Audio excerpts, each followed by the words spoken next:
So today we continue with our class Kosher Kitchen. And we continue with Sefer Shmiras Haloshon. The topic today is exceedingly precious. Okay. And it says Sefer Malas Hamidos continues. So it's like this section was broken down in many pieces to demonstrate that attribute of peace is exceedingly precious. After creating heaven and earth, God's next task was to create creation of light, Bereshit 1:3, and the light represents peace, as it is written, "Who forms light and creates darkness, makes peace and creates evil." It's from Yeshayahu 45:7. That's actually what we say in the morning, right? In the Shema. The sages rule that when one has to choose between purchasing Shabbos candles or wine for Kiddush, Shabbos candles takes precedence, for their light brings harmony to one's home. It's from Shabbos 32 to 23b. Okay, so let's try to understand what it says. So actually, let's read one more time and go into explain. After creating heaven and earth, God's next task was to create light. So it's in a third verse, we're talking about light. And the light represents peace. As it is written, "Who forms lights and creates darkness, makes peace and creates evil." So it's very interesting, just a side note, right? So when we say this in our Shema in the morning, so we actually don't say create evil. That's where we stop, right? That's where we touch tefillin on tefillin on the arm, on the hand, and kiss our fingers, right? But we don't say who creates evil, right? The sages rule that when one has to choose between purchasing Shabbos candles and wine for Kiddush, Shabbos candle takes precedence. Okay, so why is that? So somebody is very poor, right? And in Talmud Megillah, in 20 pages or something, right? So it says they discuss many examples of the sages who had exceptional longevity, and a few examples were actually for the sages what they did, right? So for a self-sacrifice to get the Kiddush wine, right? So that's not so simple, especially in olden days. To preserve wine was very difficult. And as we saw, learned in the Kitzur Shulchan Aruch, with all of the worms on the bottom, sediment, this and that, big deal, right? And even though the wine was very precious and very important to have wine, and as we said, this sages said that maybe in their humility, or they knew for sure that in honor or in the merit of that mitzvah, for the honor in Shabbos with Kiddush wine, with actual wine, they got special longevity. Okay, so and despite of this, so it says the light, right? So if you have choice, you have money only for candles or for wine, buy candles. Why? Because especially in olden days without electricity, the only way to see where you're going is to have candles. And how you exactly going to eat, right? Since we start Shabbos like after the sunset. Right after a meal, like after you come home from synagogue, so after nightfall, it's very dark.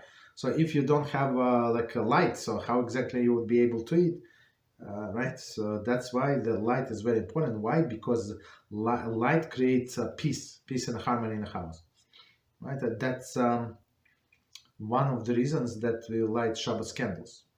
Okay. Continued, the Mishnah and Gittin 5:8 lists a number of enactments that were instituted to promote harmony among the community.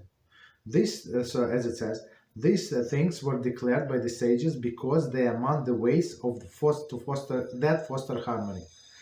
A Kohen reads first from the Torah scroll in the synagogue, and after him Leib, and after him Israel, because this is one of the ways to foster harmony. So it's very interesting. So let's try to understand. So it was not always like that. looks like, right? So to promote harmony, meaning it's not going to be any fighting. So if it is the law that Cohen reads first, that is like what Machlok is about. Like I'm not a Cohen, so I mean he reads first and Leib is second. So I'm Israel. If they going to give me, good. If not, okay. For example, today we read Torah. I got an Aliyah, Baruch Hashem. Just remember, yeah. So, but there are only 3 people. So Cohen got 2 Aliyahs. We didn't have Levi, and I got the third one. Okay, Baruch Hashem. But nobody would object for Cohen to be called.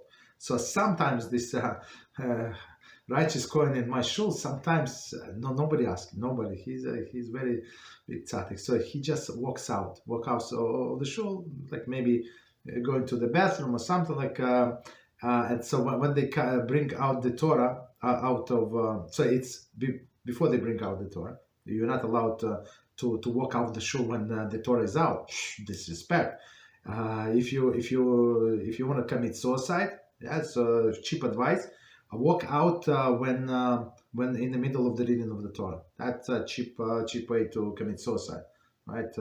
Suicide or shorten at least life. That's what our sages say. Right, so he leaves the shul before that, like before they take out the Torah, and we're able to call extra people. So the 3 aliyahs. Sometimes it's needed. So when people have your sides or something. Continue, right? When we have established roles, Cohen and Levi, there is no fighting, and so it is written. Her Torah's way, meaning the Torah's way, are ways of pleasantness, and all paths are peaceful, right? So, okay, it's from Mishle 3:17. Again, it says in another place that all the path of HaShem is straight, but righteous walk in these ways upright. But the wicked stumble. So that doesn't matter that the Torah is very straight. They're still going to stumble. Okay. Continue. The Medrash Bamidbar Rabbah 15:13 enumerates 13 items which are exceedingly precious to HaShem. As evident by the scripture, use the term law for me. Okay. In connection with them, they thus signifying them being God's prized possessions. Yet only with regard to peace, the term law, right, for me, used twice. Very interesting. As it is written, if he would grasp my fortress, he would make peace for me. Peace would he make for me. Right, so it's from Yeshayahu 27:5. So that's how important peace for HaShem. And if we don't have peace, peace, as we said many times before, like with other people, with a person does not have peace in the family, or even with ourselves, that's not a life, that's a torture. Okay, so we stop here. All right, so we continue with Kosher Kitchen, and the big topic that we almost finished. We didn't finish, but it was chapter 3, and the topic was pare food in meat or dairy pots, and we were discussing all of these variations. Are you allowed to eat with like if you cooked pare food? Again, we're going to go to the summary. Again, we're talking about ben yamo utensil. Ben yamo, we said that it was used in the last 24 hours. If it's past the 24 hours, we're not discussing. That's a more lenient case. So, and we're talking about this. What is it? Nut bar nut. All of this, like taste, is going from the pot through the medium of liquid into the liquid into the food, into the pare food. And is it real taste? Not real taste. Oh, we discussed it last time or for past 2 classes. So now to make it simple, we're going to summarize what we said in the last 2 classes. And again, I remind you, there is a big difference. I have said a significant difference between Ashkenazic and Sephardic tradition. customs. So it's usually Ashkenazi custom more strict. More strict? Okay, for whatever reason, doesn't matter. Okay, so let's see. So summary and practical applications. Okay, according to both Sephardic and Ashkenazi custom, one may not boil parve food in meat pot if one plans to eat it with dairy. So if it was the plan, you're not allowed to do it. Okay. You're not allowed to eat. So if it was planned, I apologize. The full sentence. Okay. If it was your person's plan to eat this spaghetti, let's say, person cooks spaghetti in a meat pot, it is not allowed if he was planning at the start to eat it with dairy, with cheese. Okay. Continue. So far, okay, it's the same. Next one. Parve food already boiled in binyama meat pot may be eaten or cooked with dairy according to Sephardic custom. So now we're talking about after the fact. So it is already done. So a person cooked this pasta, right, or spaghetti, whatever, right, in a meat pot, right, and he, according to Sephardic custom, he can eat it with dairy. So again, or not again, for example, there was no plan, just cooked. It was an empty pot. The person, when he wanted to cook pasta, and cooked pasta, period. That's it, right? And now he said, oh, I want to eat it with cheese. Okay. That's according to Sephardic custom, no problem. According to Ashkenazi custom, it may not be eaten with dairy, but it may be placed while hot in a dairy dish. Okay, so Sephardic custom is more lenient. So if no plan, just cooked. Okay, so after the fact, one wants to eat with dairy, no problem. Ashkenazi custom is not so simple, right? So one more time, according to Ashkenazi custom, it may not eaten with dairy, right? But may be placed while hot in a dairy dish. So dairy dish meaning that it's not going to be any problem. So like meaning the person is going to eat this parve, this parve spaghetti from the dairy dish, the spaghetti that were cooked in a meat pot. I hope I'm not going to confuse you, but that's the story. Of course, the simple solution to all of this, as we said many times before, just get yourself separate parve pot, and you solve all of the issues. And make sure that just use this pot for all of the vegetables, for all of the pasta, all of this parve, potatoes, whatever you cook, just cook in a parve. That's it. And then keep this pot parve, and you can then eat it with whatever you want. So you have the spaghetti, you can eat it with the meatballs, and you can eat it with cheese. There is no problem. Okay, but if person did not do so, that's he has to know all of these rules. Continue. If food was subsequently erroneously mixed with dairy, it may be eaten according to all customs. So erroneously, like Rabbi Reuben Shlita says, he has this expression. I'm not sure he made it up or there's such expression, but I heard it only from him. Accidentally on purpose, right? So people do things accidentally on purpose, right? So that's not the case. So if erroneously, right, mixed with dairy, so that was not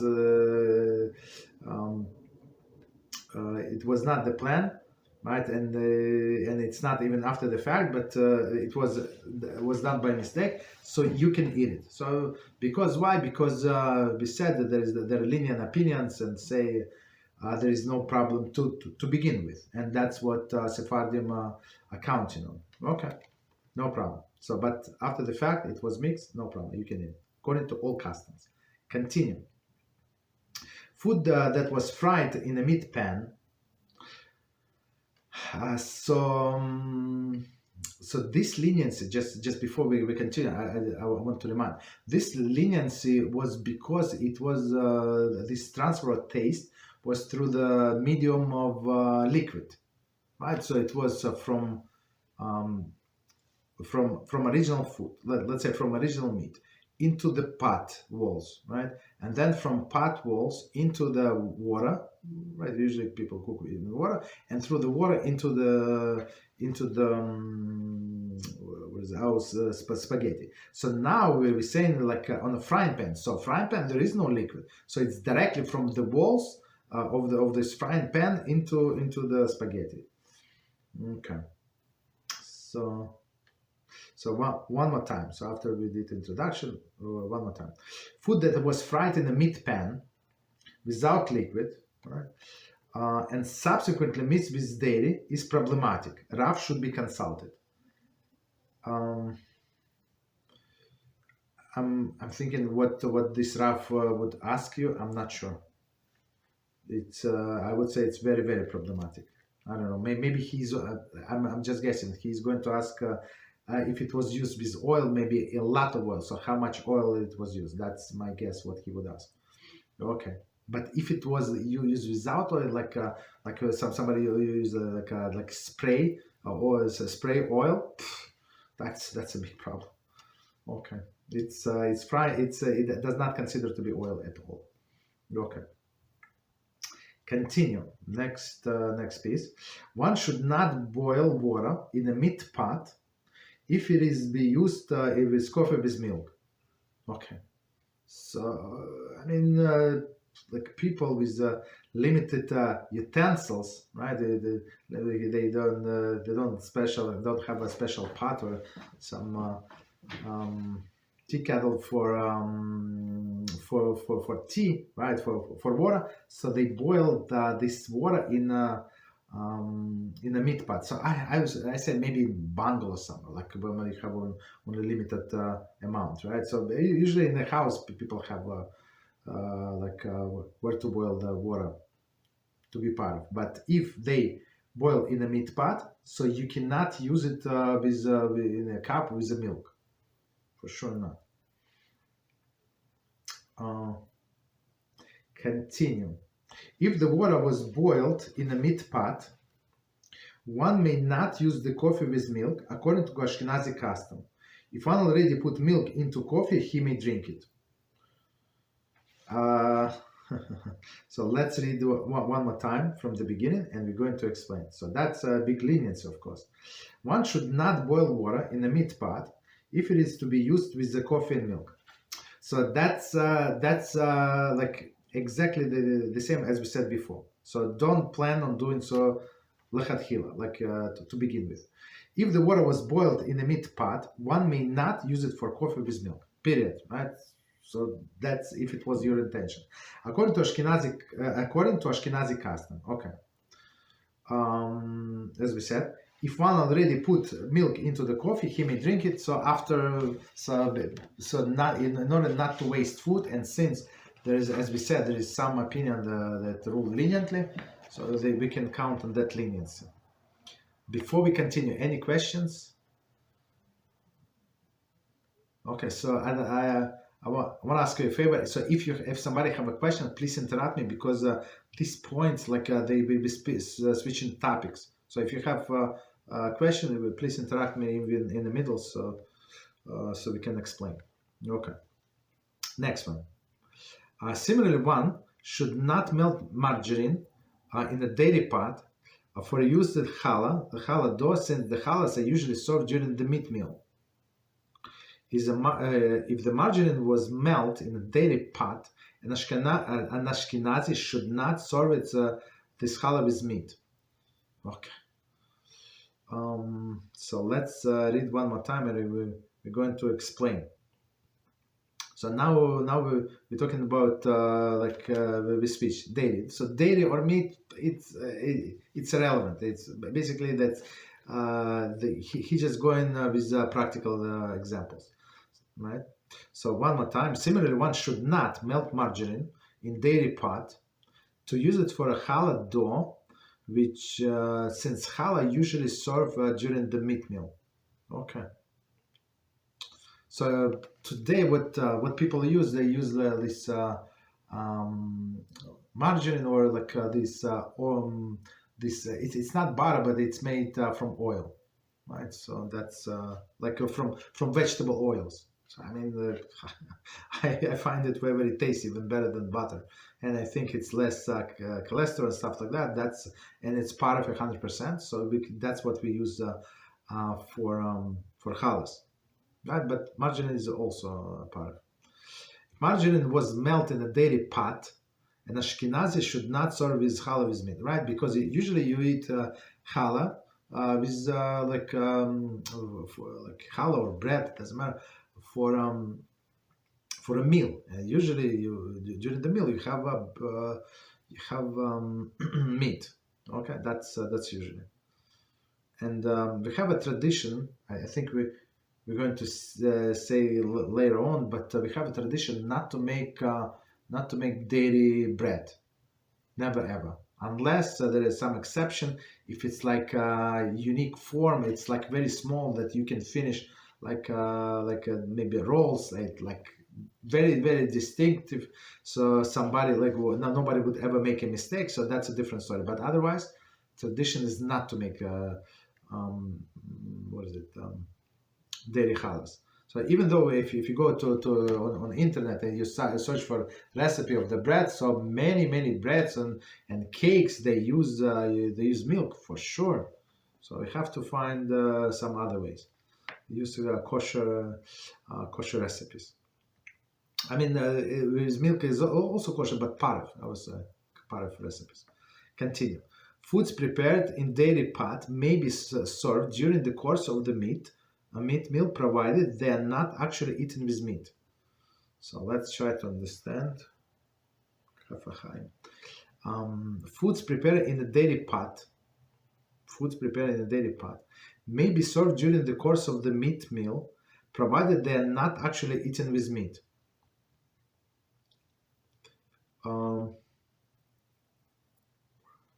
Okay, that's a big leniency. So basically he's saying that these foods prepared in a dairy pot, so this spaghetti, we cook this spaghetti in a dairy pot, may be served during the course of the meat meal, provided they are not actually eaten with meat. Okay, so it's a big leniency, as we said. Next one should not place a hot pot of food on the cold meat plate, or the reverse, if it is to be eaten with dairy. If it was done, it may be eaten with dairy. So after the fact. So one more time. One should not place hot pot of food on a cold meat plate, or the reverse, meaning hot meat plate or pan, right, and cold pot of food, if it be eaten with dairy. So because the taste can transfer from one another, but it's, as we said, there is difference of the opinion. So initially one should not do it, because one is hot and one is cold. But after the fact, so if it's done, one can eat it. Okay. One should not initially boil pot of food in a meat pot with intention to be placed on a dairy dish while hot. If it was boiled already, it may be placed on a dairy dish. Okay, so one more time, we're going to explain. One should not initially boil pot of food in a meat pot with intention of placing on a dairy dish while hot. I'm not sure why somebody would plan that, but okay. So a person cooked pot of food, for sure, this spaghetti, right, in a meat pot, and he is planning, maybe the only dish plate is available is the only dish is available is a dairy one. Okay, all of them are dairy. I don't know. That's my only explanation, right? So I should not do it initially. If it is boiled already, right, and that's the only, I'm just saying, and that's the only plate is available, yeah, it's maybe eaten on a dairy dish. Next one. One should not boil water for tea in a meat pot if the tea to be served in a dairy cup. So even in a dairy cup, again, so we looking at situations initially don't use like a hot cup and cold milk or hot milk and cold cup, right? So because of the transfer of the taste, okay, initially. If the water, here we're talking about water, if the water was boiled already, it may be used in a dairy cup. So after the fact, so water boiled in a meat pot and used in a dairy pot, in a dairy cup, we're not talking about milk. Okay, that's why it's much more lenient. Okay, so continue. One may not mix onions or any other davar harif fried in a dairy pan. So the davar harif, just to remind, we said this all of the sharp foods, onions and garlic and others, right? Because they transfer the taste better than others, right? Faster. So one more time, one may not mix onions or any other davar harif fried in a dairy pan, chopped with a dairy chopper, or cut with a dairy knife, right? With a chopper, with a chopped liver or other meat, even if the pan, chopper, or a knife were not ben yama, right? So if the onions were mixed with the chopped liver, etc., Rav should be consulted. So it's not so simple. So here we say in all of the other cases, the author remind us like several times, and of course we're not talking about.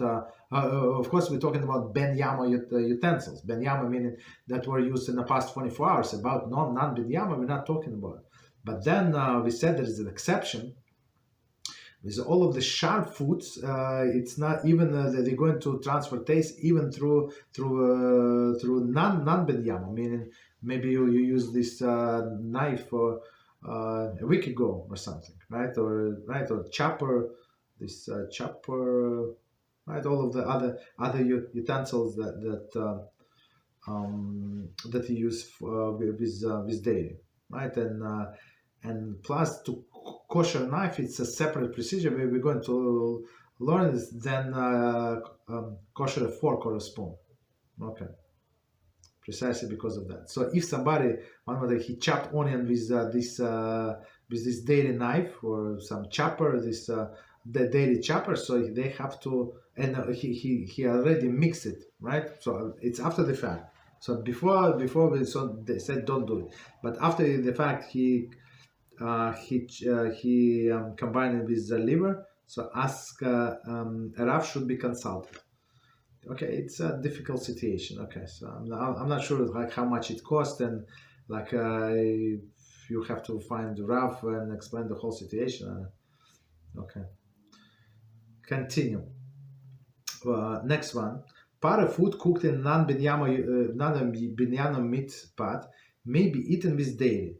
However, one should not use even non-binyama pot if another pot is available. So now it's not lenient. It's to begin with. I mean, no, no, it's not. It's not true. So if you have if you want to use this, you eat this spaghetti with with the meatballs. So try to cook this spaghetti in a meat pot. That's it. Right, but we're talking about even non-binyama utensil. So non-binyama meaning it was not used for more than 24 hours, right? So food, one more time, food cooked in non-binyama meat pot may be eaten with dairy. So you cooked your spaghetti, you can eat it with dairy. However, so one should not use even a non-binyama pot if another pot is available. So I would say that this last sentence just try to teach us structure, like have one approach to all of these situations. So it would be easy to remember. You're not going to make mistakes. So don't use, even though like it is allowed because it's was not used for 24 hours. Try not to do it anyway. So if it's possible. Okay, but after the fact, so no problem, you can eat it with dairy. Continue. Next one. If hot gravy is splattered on a hot metal coffee urn, one should consult Rav as to whether after the day has passed, it may be used for coffee with milk milk be added. So it was a little strange. We said like if it's on outside of the urn, and but that's halachah. So it's from outside. It's like inside. Right? Okay, that's the thing. Okay. So I think after the fact, if you wash this urn clean, so you can use it. Like, of course, after 24 hours. So again, I remind us why was 24 hours. 24 hours it takes for a taste to spoil, right? So even though it is meat, so it's not actually meat. And these 6 hours, people ask me about 6 hours. Can I wait 3 hours? I don't know. All these questions, very very interesting question. So one of the explanation about 6 hours. So one of them, not all of them, one of them is that if you if you don't floss, you have the teeth, pieces of meat stuck between your teeth. So even though it is still there after 6 hours, I mean, if you did not floss, it's still there, of course, right? Even though if you take out, it still looks like meat. It resembles meat, but it's tasteless, right? So the taste spoils. So that's why it's one of the explanations about 6 hours. Same is here, that food that was absorbed into the walls, right? Even though you washed it. So you washed, of course, with soap, with detergent, whatever you did, right? It's good. It's clean. And it's after 24 hours, it's like the taste is no longer as strong as it used to be. Continue. Next one. One should not store liquids in dairy container for a period of 24 hours if the liquids are to be used with meat. Okay.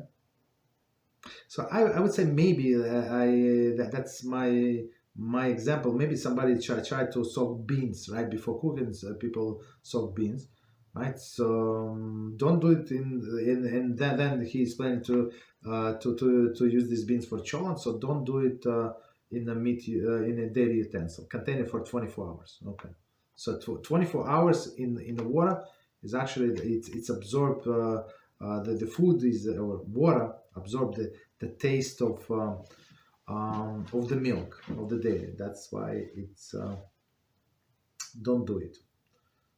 Okay, so after the fact, I think we say no problem, but initially don't do it. Continue. Sharp liquids should not be stored even in a non-binyama milk container, even for a short period of time, if they are to be eaten with meat. So why? Because again, sharp food, sharp liquids, they absorb the taste quicker. Continue. One should not store meat or dairy liquids in a pot of container for 24 hours if he plans to retain those containers for part of use. One more time. One should not store meat or dairy liquids in a pot of container for 24. I think we're talking about even cold, right? If he plans to retain this container for part of use. Okay. So it's proper, as we said, to have a separate pot of set. Okay. Continue. Many are scrupulous and refrain from using pot of utensil for cold meat or the dairy foods. That's many. Is, I think most of the people abide by this halachah. Although it is halachically permissible to use pot of utensil for cold meat and dairy foods, so cold utensil, cold food, right? It may lead to confusion and error, and then you put a different sink, and then you use different sponge, and you put and the water is too hot, it's to the boiling point. It's like too much. I would say don't do it, but we'll learn about all these cases. Any questions on what we said?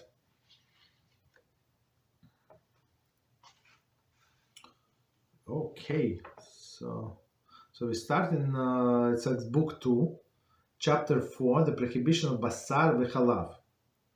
So basar v'chalav, it's meat and dairy together mixture. It's one of the forbidden foods, as one of the forbidden mixtures, right? As we said before. Okay. So let's see, some kind of in introduction. So it says unique nature of basar v'chalav. So unique nature in what? That meat is kosher and milk is kosher. So only combination is forbidden. Continue. The three prohibitions regarding basar v'chalav. Basar is meat, chalav is milk. The form of cooking that are prohibited. Okay. Next one, type of benefits that are prohibited. So one of the forbidden things about the mixture, we're not allowed to benefit. So giving your dog or your cat or whoever pet is actually a benefit. Or give it to your neighbor, it's also a benefit, right? All types of meat and milk that constitute basar v'chalav. Okay, the types of. So it says, it's like a question, right? May a Jew be employed as a chief, as a chef, not so much, chef in a non-kosher establishment. So even though he, let's say, I don't know how is it possible. I mean, I think he has to taste food. I mean, if they're going to have his assistant to taste, there's still a big issue, right? Because why? Because he's not allowed to cook. That's a short answer. May one tell a housekeeper to grill a cheeseburger for herself, right? So let's say this housekeeper has a separate grill, right? So she lives with them, but she has a special grill, a separate grill on the backyard. Can he tell? Oh yeah, you can take. We have burgers, ready burgers. You can do whatever you want. Oh, you even if you want a cheeseburger, yeah, go ahead. You can take a burger from refrigerator. Can you tell her that? Okay. Continue. May one feed a dog food containing meat and milk? May one feed dog food containing meat and milk? Right. So that's very, very famous one. Somebody have a dog, so they have to see what food are actually kosher. Kosher meaning not for our consumption, but for consumption of animals. Okay. If one brought basar v'chalav, food in error, bought, may it be returned for a refund. So that's a very interesting thing, right? So, but in error, of course, that was not. It is not you take an advantage and you benefit. It was an error, so it's a different case. But very interesting what he says. Okay, next question. May one serve non-dairy creamer or a pot of ice cream and a meat meal? So especially, I would say in olden days, I don't know, like 20 years ago. So there was this dairy, non-dairy creamer were not so popular, right? I mean, it's not so common, I would say, right? And even today, the only natural non-dairy thing creamer that I saw only kosher, like produced by kosher company. All other they not non-dairy. I mean, maybe there are, but I have not seen it. Okay. So okay, part number 1. General principle. A. The source. The laws of basar v'chalav are among the most extreme, stringent, and unusual of all halachos of Kashrus. Basar v'chalav is the subject of many rules and principles that are not found elsewhere in Hilchas Kashrus. So it's very strange. It has nothing to do with the logic, right? Again, don't look for logic, but it's because one of the things that because HaShem said so.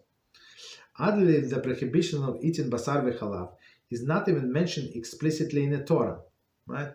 Rather, the Torah prohibits cooking a kid, right, baby goat, in a mother's milk. Right? That's what Torah says. It does not say like anything about eating. It says do not cook.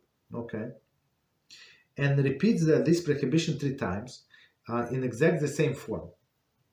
Okay, so it says in Shmos and in Shmos 2 places and 1 place in Dvarim. Okay, 3 times. Okay. Sinai tradition teaches us that the laws basar v'chalav are not limited to either kid or its mother milk, but include other kosher animals, as well that the prohibition of basar v'chalav includes eating, derive any benefit from basar v'chalav. Okay, so let's do this second part again, and we're going to explain. So we're talking about Sinaitic tradition, meaning it's oral Torah. So in oral Torah, of course, as we said, it does not say it explicitly in written Torah. So in oral Torah, teaches us that. So it's not only this kid, meaning this little goat. It's specifically it's a mother's milk, but if it's not his mother, you can eat, and if it's this goat in what is it, in the cow milk, you're allowed. No. So they say it's actually about all of the animals, right? And all of the in their milks, right? So okay. So let's see. So and from because this verse repeats 3 times, so we know not to cook, not to eat, and not to derive benefits. So I mean, all 3 could be at the same time. If a person cooks in order to eat and in order to derive benefit to save money or something. So, but it could be separate. As we said, for example, this chef is this Jewish person who works as a chef in a non-kosher establishment, even though he does not eat it, but he cooks it. Okay. B. A novelty of basar b'chalav. The halachos of meat and dairy mixture are unique in many aspects. The scope of the prohibition of basar b'chalav is virtually unparalleled in the Torah law. Okay.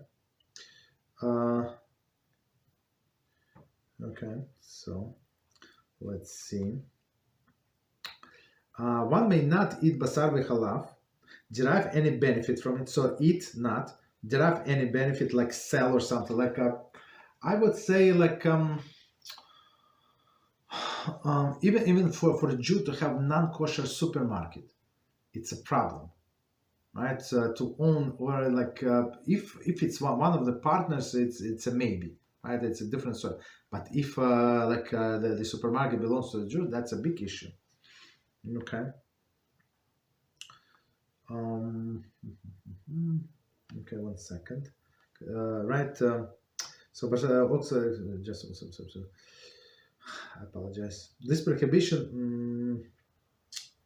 One may not eat basar v'chalav, derive any benefit from it, as we said, or cook meat and milk together, even if one does not intend to eat it. Right, so for somebody else. So you're not allowed to cook even for somebody else. These prohibitions will be examined in this section. Basar v'chalav is also exceptional in that comprise of 2 permitted foods that only combination becomes prohibited. So one more time, milk is permitted, meat is also permitted, so only combination is prohibited. In addition, the Torah prohibits the basar v'chalav applies only. In addition, the Torah prohibition of basar v'chalav applies only to meat and milk cooked together.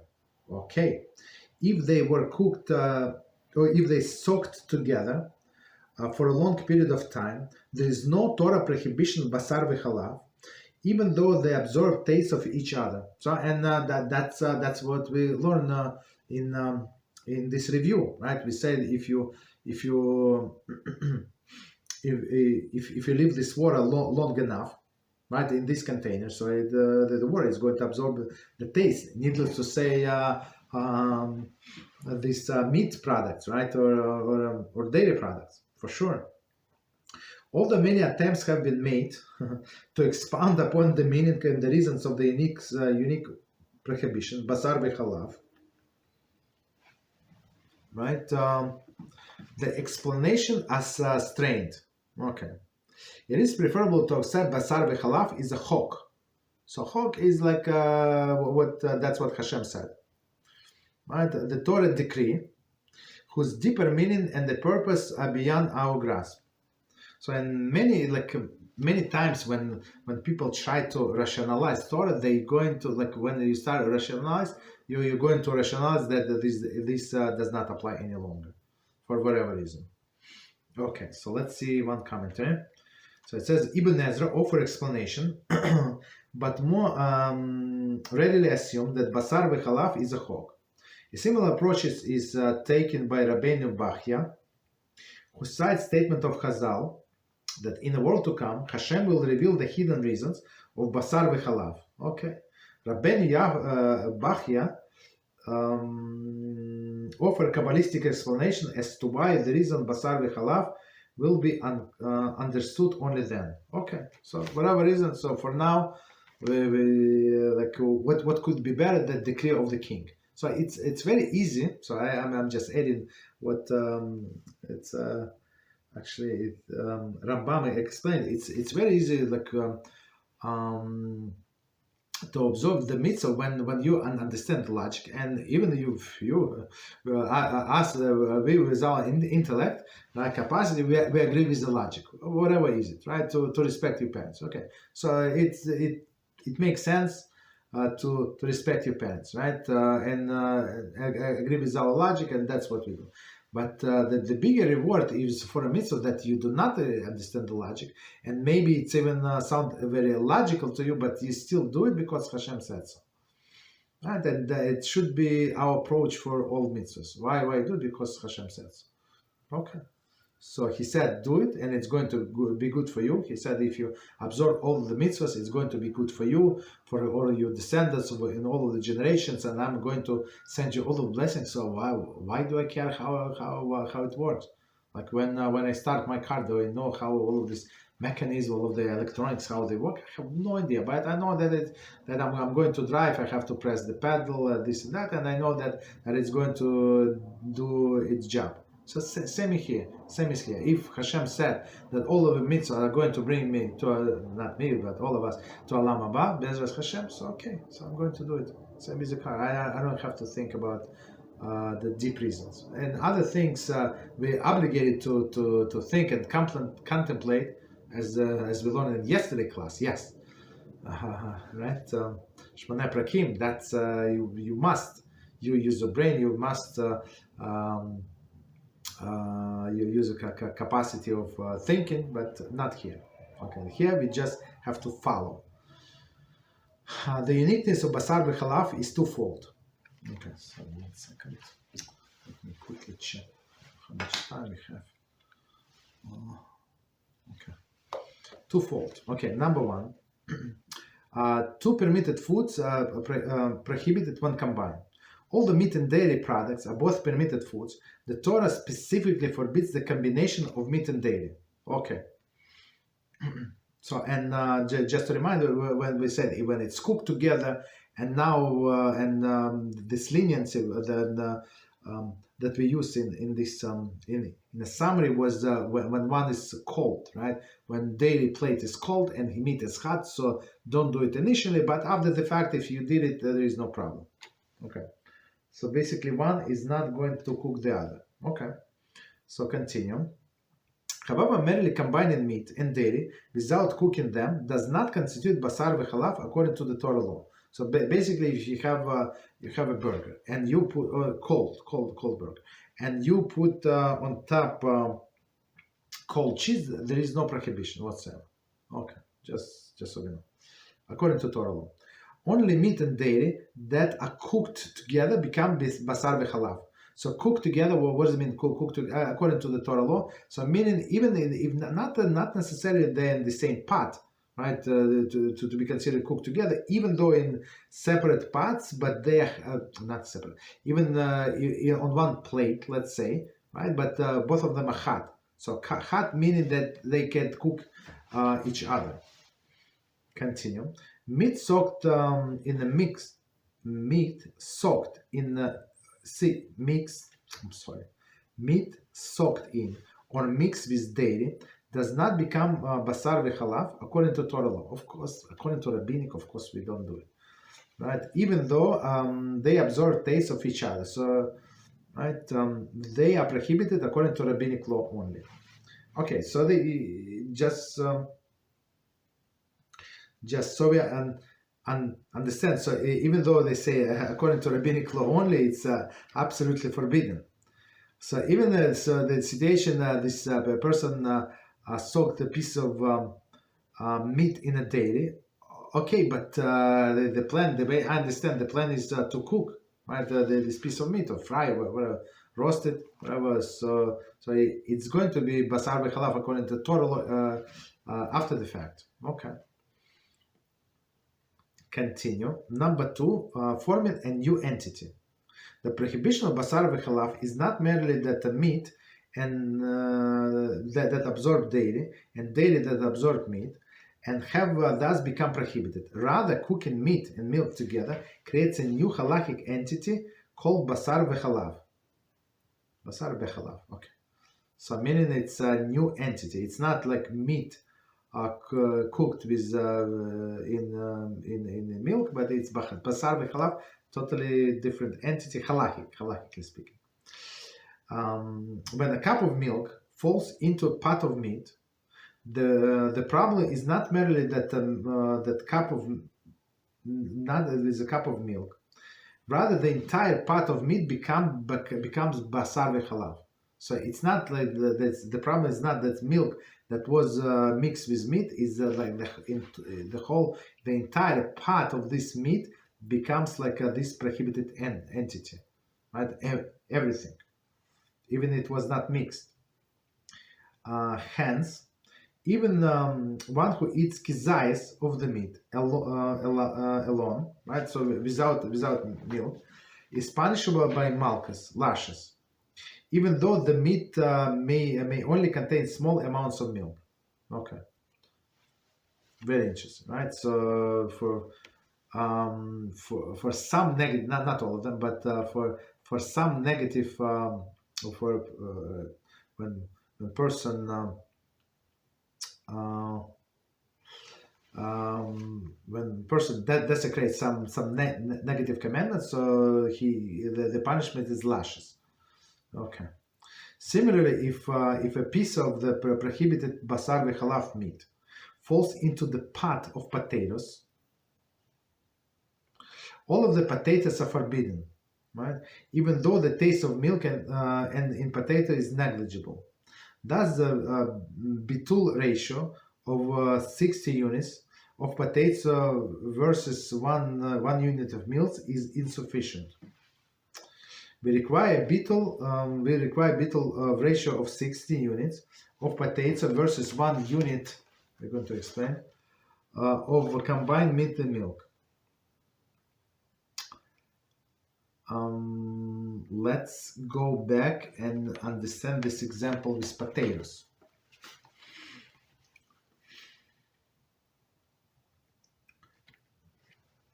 Similarly, if piece of prohibited basar v'chalav meat, so again, it could be mixture like a meat from this pot, that the meat pot that some milk went into. So maybe like since it was not actually mixed, maybe this meat does not have so much milk taste in it, right, to begin with, right? So this, but it's already status has, as we explained, has a new entity that is called basar v'chalav. So this piece of meat, right, falls, which is called basar v'chalav, falls into the pot of potatoes. All of the potatoes are forbidden, right? Even though the taste of the milk in potato is negligible. So maybe a few drops, right? Thus, bitul ratio of 160 of potato versus unit of the milk is insufficient, right? So because we need 1 to 60, so that's a bitul. Bitul is a nullification. So nullification ratio is 1 to 60 works at least for basar v'chalav, for milk and meat together, okay, mixture. So if, for example, in this case, if it's 60 parts of potatoes, right, to 1 part of this meat that is contain milk in it, so no problem, you can eat potatoes. Of course, you have to remove the meat. Meat is never allowed, but you're allowed to eat potatoes. So it's not merely the taste of the milk, but actually the combination that is not allowed, meat and milk together. Continue. The underlying principle here is that basar v'chalav is not meat prohibited because of the dairy taste, or dairy prohibited because of the meat taste. Rather, the mixture that has generated a new prohibited entity is called basar v'chalav. So one more time, it's not meat that prohibited, it's not the the milk that absorbed in this meat is prohibited, but the whole entity. It's very, very interesting. Okay. Any questions on what we said? Any question on any topic?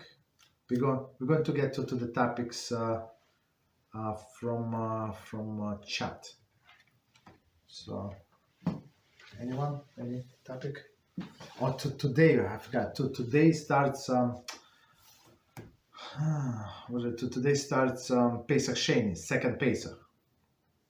So it says that we should eat matzah. Okay, today, and we don't say. I'm not sure how to use it. And today we say we don't say tachanun. Okay, so let's see. So I made a picture. It's not my tablet. I borrowed it. So the first question. Let me read the first question and explain.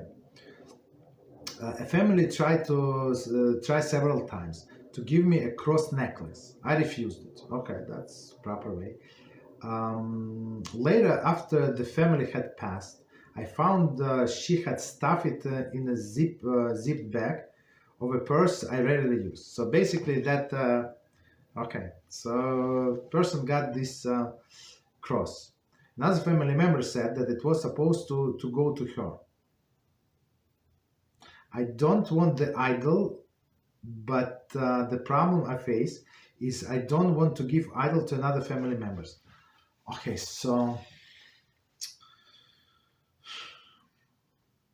before we continue, so let's try to understand what the problem is. So the question is actually if this cross is actually idol or not. So and the definition of idol that people serve these things as an idol. So they like the three general ways how the people serve idols. One was bowing, bringing sacrifice, and this and that. So I don't. So if there is a plain cross, right, without this acrobat, this guy on that, so that's a different story. So it's usually people don't worship that specific thing. They worship the guy that is on there. So if the guy is not there, so technically it's not, and they did not worship it, and unless they worship, they put it and bow to it. Like I don't think so. I don't think so. People use it like that. So technically, if you need to use it for somewhere, you don't have money or something, so you can use it. Or if since it's not like avodah zarah mamish, like you can give to a family member. So it's not they put a stumbling block in front of them, because again they're not going to worship it. It's not the piece. It's like some attribute, but not the thing that they worship, unless, as I say, if it's actually the person on that thing. So some of them have person, some of them don't have person. That's the difference. Okay, so continue. Should I give an idol as is, or I remove the diamond and melt it down to make it into a ring? Okay, so second part. So the question: can you give it as it is? I think so, right? If you remove diamond and give it as a ring, maybe it's. I think it's even better example, better solution. So you don't give this avodah zarah, and again, so you can derive benefit. But if something was used for avodah zarah, for example, these big crosses that they have on this priest like a big necklace, and they actually bow to it and they kiss it, this and that. So for sure, this cross. So for example, you're Jewish person who has the pawn shop, you're not allowed to buy, right? So because you say okay, I'm going to buy as with intention to melt it. Guess what? Our Torah says absolutely not. You're not allowed to buy, and the reason, the explanation is, Rabbi explained, because maybe you're not going to melt it. Maybe because the product itself costs much more than the gold. Gold or silver does not cost much money, but the product, of course, costs 3 times or 10 times or how many times more. So be afraid that this Jew would not have a strength to melt it and actually sell it as a product, and then put in the stumbling block in front of the blind. That's the answer. So the second question was similar question. Back in 2012, before I was religious, I wanted to give a special gift to my mom and dad before I moved to Florida. Okay. At the time, I was taking some art classes in mixed media. Okay. So I decided to make my mom and dad an oil painting of the Catholic Mary. Okay. I also had a picture. I did a high school with water. School with water. Color of JC. Okay. I gave it to them, and now they have it hanging on their walls, on their home. Wow, that's okay. And showing them off to their friends who come over. What should I do since I made these pictures? Okay, 1 second. It was the last page. Do I have to wait until God forbid that pass away and claim them back and to destroy them? So it's also not such an easy question. So you do teshuva. And since it's not in your possession, most likely they're not going to give it back to a person, or if you can steal it, so you can try to steal it, but otherwise just leave it be.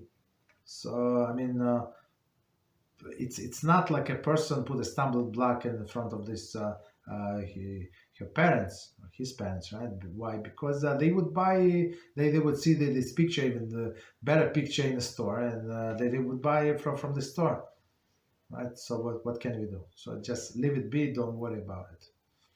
Okay. Any other questions? Any topic? We'll stop here. Okay, no problem. So no questions, so we can stop here. So it was Baruch Hashem, very successful week. So we're going back to 4 topics. Baruch Hashem, and wish everybody good Shabbos. And until Monday, Beezrat Hashem, we're going to continue with the same schedule. Thank you very much, and good night.